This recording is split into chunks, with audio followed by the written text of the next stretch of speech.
What up, this is Busted Fuse representing from Worcester, Massachusetts. I'm chilling here with my man from Waxhug. Yo, creativity, man, it's not easy.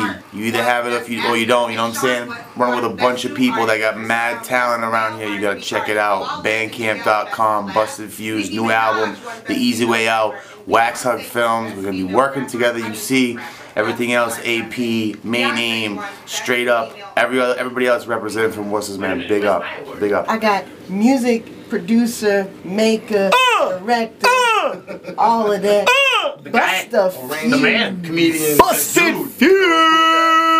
What up, what up? Hey, it's great to have you in the building. I know you've been around town since '99 getting down. Woo! But let's talk about what you're doing today. Well, today was the release of my first album, which is called The Easy Way Out. Yes, the first but not the last.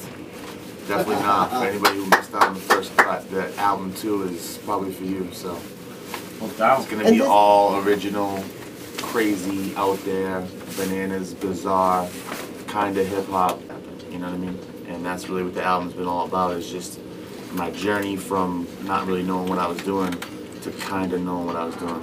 Nice. And then the next album will probably be kind of know what I'm doing to maybe something special right now. That's it. You know, you check out the album, and it's, you know, it's something I think people are gonna like. It's originalities. You're actually really a humble guy, huh?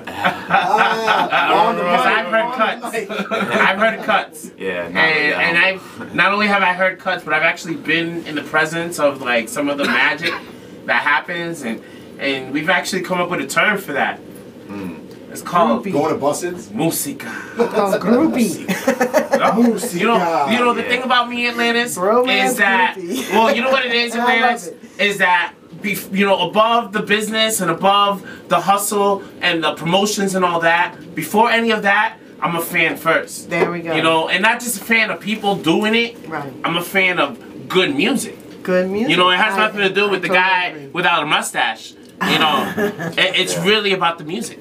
All right. You know, there's a lot of energy when we work together. I mean, I try to do things that a lot of people don't do. I mean, I have people come over. I'll run through a catalog of beats. I mean, I just have so many beats, it's not even funny. And so many styles. It's not just like one type of person that's gonna like one type of thing. It's just everyone. Because I don't just listen to hip hop, I listen to everything. So my influence is from everywhere. It's not just from around, you know, certain areas and like trap beats. And you only listen to trap beats, you like trap beats and that's it. You have to have appreciation for all kinds of the subgenres of hip hop. And hopefully I hit every one of those different categories. Is how do you get all those people to listen to all those different types of styles and mix and match them together with the right people. So I guess you just have to make an album. Yeah. So that's why you just gotta listen to the album. No doubt. All right, so you said this was your first album. Yeah. I believe you had some mixtapes beforehand. Yeah, I've been, you know, I did actually 2 of the Wu-Tang summer mixtapes. You know, I've been working with Elijah Devine and Dizzy, and just really talented people. You know, I'm actually gonna play another track off the recent album in the background. But you know, working with talented people is really the thing that I was gifted with. You know, not really being able to make music. That's just something I happen to be able to do. But working with these people who are gifted, I mean, their influence on me is really what kind of makes me who I am. You know. Listening to this is just the second track that I've heard so far off of this new album. I noticed you've had both of them have a sample at the beginning. So it seems to me, because some of the samples are actually, the 2 samples, they're actually quite familiar to me. Not enough for me to be able to throw out a name, but it's familiar enough to me to know that this is something off something like 40, 60 years ago. Yeah. So talk to us about how you go through that process of finding some of this older stuff. I've been on a crazy blues tip lately. I've always loved the blues. This is Muddy Waters, actually, and it's I'll Take Care of You. Yes, that's a great song. There's a couple other versions. I mean, I even heard Holland Wolf's version, and just something about this one little snippet of the song, you know, like I'll Take Care of You, you know. Magic moment. You know, and it's just you know, there's all kinds of music. I think people get trapped when they just close their mind to one kind of music and one. Oh, I only listen to hip hop, so I would never listen to like Bjork or Feist. I love Bjork.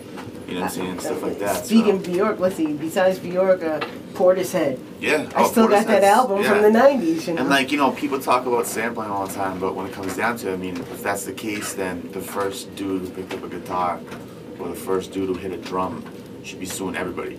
You know what I mean? Absolutely. So if you take a piece of art and you make it from something that was you turn it into a whole different sound and feel and everything, you have the ability to do that. That's why producers, you know, on that, yeah. On that note, tell them, baby. Do you ever make beats without samples?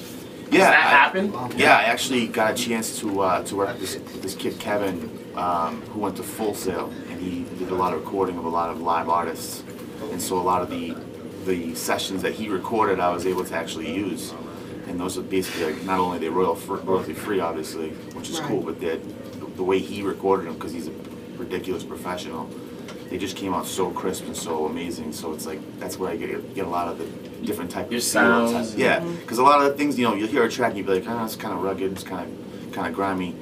That's part of the track. I mean, you know, RZA made, you know, 36 chambers in his basement. You know, he didn't think that eventually it was gonna be, you know. But then, you know, that's the thing. That's why I say it's like a stepping stone. You know, hopefully something comes out of it. Hopefully people, you know, check it out and give me good feedback.